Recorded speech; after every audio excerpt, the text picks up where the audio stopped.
Welcome, listeners, to a special mini episode of Shooting Rabbits podcast brought to you by Scarecrow Consultants. I'm joined today by two guests, Jon Holt, who's our regular, and Stuart Jobbins. Hi, welcome, guys. Hi, Jess. Hi. So today, I brought you both in. We're going to talk about the different courses that Scarecrow Consultants offers and give a little overview of each one so that people find out a bit more, understand which course might be relevant for them, and then most importantly, how they book onto a course.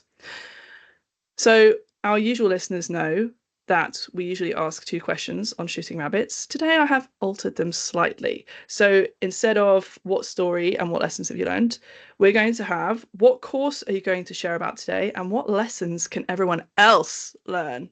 See what I did there?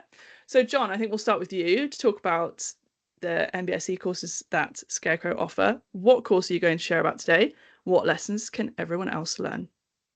So, Jess, thanks very much for the introduction. I'm going to start today by introducing one of our flagship courses, our model-based systems engineering courses, Introduction to MBSE. We do a 1 day and a 3 day variation. They can also be tailored. And this course is it's our oldest course in a way, because the first instance of this we actually ran in 1999, so actually in a previous millennium. Obviously the course has evolved dramatically since then. It's barely recognizable from what we first did, but this is the course with the most sort of provenance behind it or whatever, and it's evolved into where we are today. In terms of the course itself, it's aimed at people with not necessarily any prior knowledge in model-based systems engineering, although we do like people to have some basic systems engineering experience. Okay, if people don't, maybe there's a course somewhere that gives people this basic introduction to systems engineering, or we've got some online videos as well that people can watch beforehand. So we don't assume any prior MBSE knowledge in particular. In terms of the target audience, it's aimed at not just systems engineers and systems managers, but people involved with quality, people involved in things like capability management, IT, all sorts of different areas, basically. We do a 1 and a 3 day variation, and these courses we offer either face-to-face, which is where they started off, or since COVID, obviously we offer them online as well. So we've got two different ways we can deliver the courses.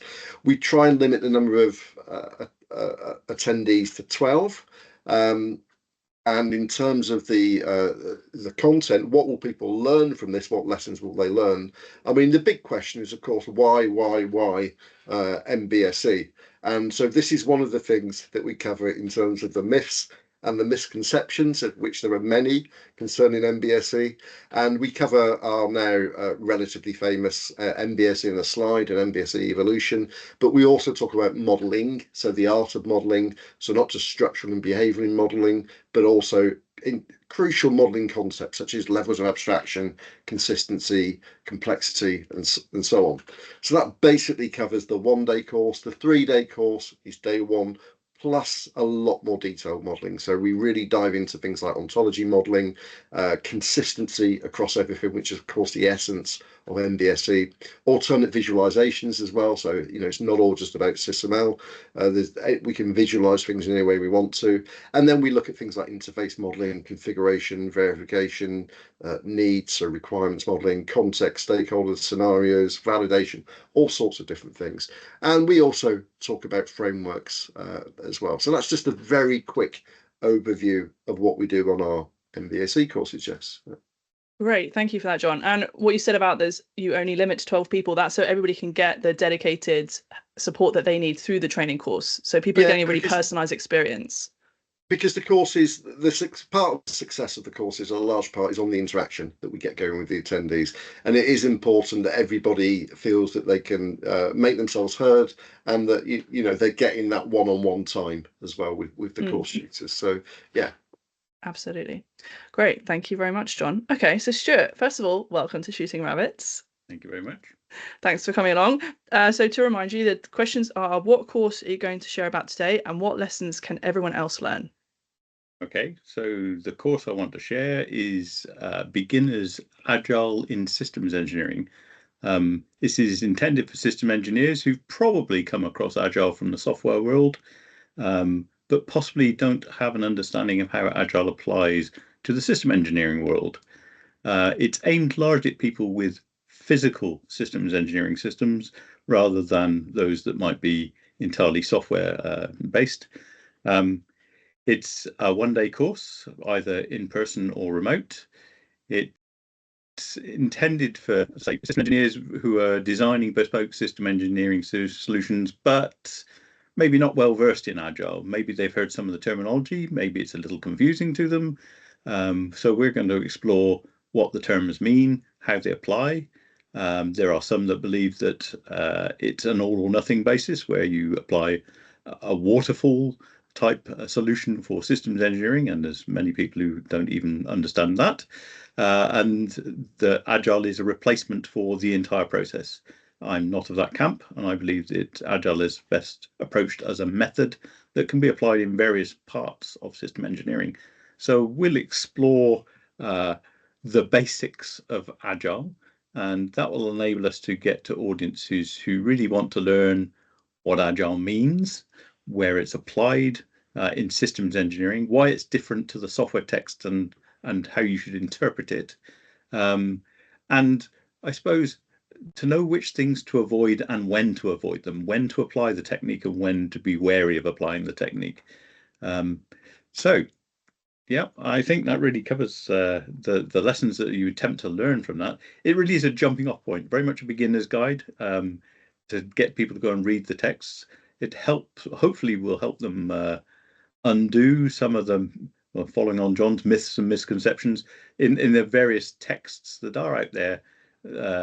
They have conflated various things to do with either Agile systems engineering, i.e. the engineering of Agile systems, composer, modularity, etc., and even with product line engineering, from Agile systems engineering, i.e.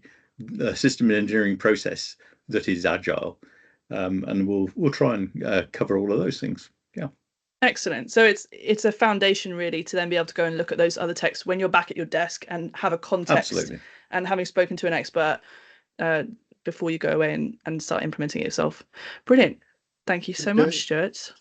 But we got a bit of a dilemma now, Jess, because Stuart and I have both said that the courses we've mentioned actually require people to have some prior knowledge of systems engineering. But what about these folk? Maybe they're not even systems engineers who have no prior knowledge of systems engineering. Maybe they're recent graduates. Maybe they're early career systems engineers. So maybe they've converted from the dark side of engineering to the light side of systems engineering. How on earth can they get this basic knowledge of systems engineering, Jess? Any ideas? Well, Jon, it's funny you should ask. I have just the thing for that. I run a training course called Adventures in Systems Engineering, which is an interactive fantasy-themed systems engineering training course. And it is aimed at not even just no systems engineering knowledge. It's aimed at no engineering knowledge. So engineers can sit this, and it is suitable for early career engineers, not just systems engineers, mechanical, electrical, all these who are working in complex projects, but also everyone else who is working in complex projects, project managers, legal team, sales, scientists, everybody who doesn't have an engineering background can get the skills they need to understand how systems engineering is being applied in the complex projects from this course. It was designed specifically to be accessible to all those different groups, and also through the storytelling that we use. It's a very novel way of learning. So there is a fantasy quest that you follow from start to finish that takes you from start to finish of an engineering life cycle. And throughout, you're learning the different skills and activities that you do as a systems engineer or as an engineer engaging with the systems engineering on a project to take your system from cradle to grave. It has a whole host of characters that make an appearance. It's beautifully illustrated, and it's you encounter different characters and scenarios that prompt you to perform the different systems engineering activities, so that when you go back to your desk the day after you have sat this course, you can start putting those things into practice. It's 3 days. Each day has a different theme. We go from definition, design, and testing and beyond. And you will learn key lessons, simple skills from systems engineering that you may have heard talked about. So you'll learn from requirements writing, drawing context diagrams, understanding interfaces, through to verification and validation. It really is it will take you through the whole life cycle and give you the skills that you need to start understanding what people talk about when they say systems engineering.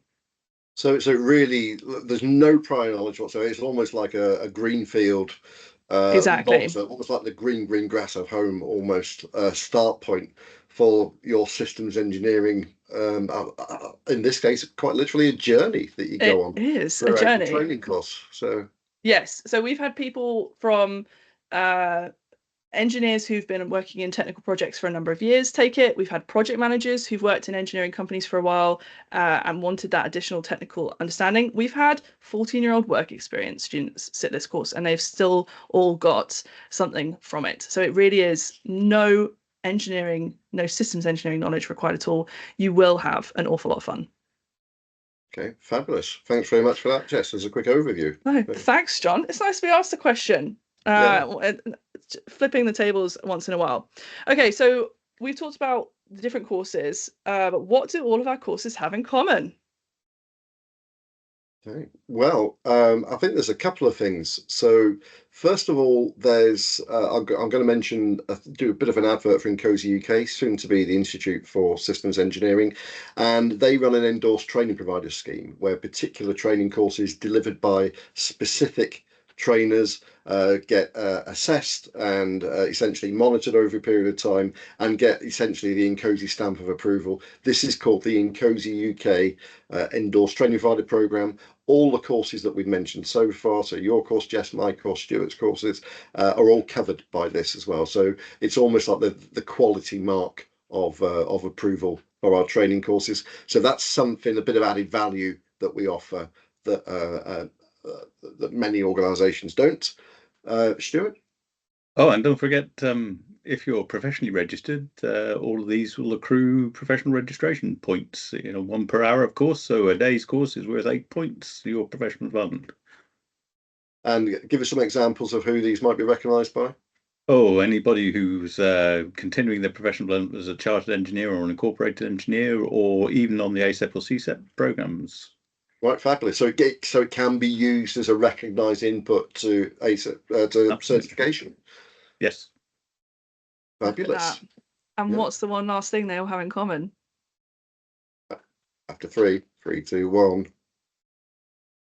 They're all based on books. So these books are available from Incosi UK, but every single one of our courses is based on a published and reputable book. And these are given out as part of the yes, collateral, I believe some people call them. So goodies. Also goodies for you to have back on your desk when you're back at work after the joyous fun of your training courses. You have this to refer back to as a reference. So we're never very far away, even after your training course. Okay, thanks very much, John and Stuart, for joining us. Thanks, Jess. One last thing. If you want more information on the courses, you can scan the QR code, which is going to be appearing on your screen somewhere, or you can email us at scarecrowconsultants.co.uk, and that we can investigate you booking onto one of our very exciting training courses. All right, thanks everybody for joining, and we'll see you again next time.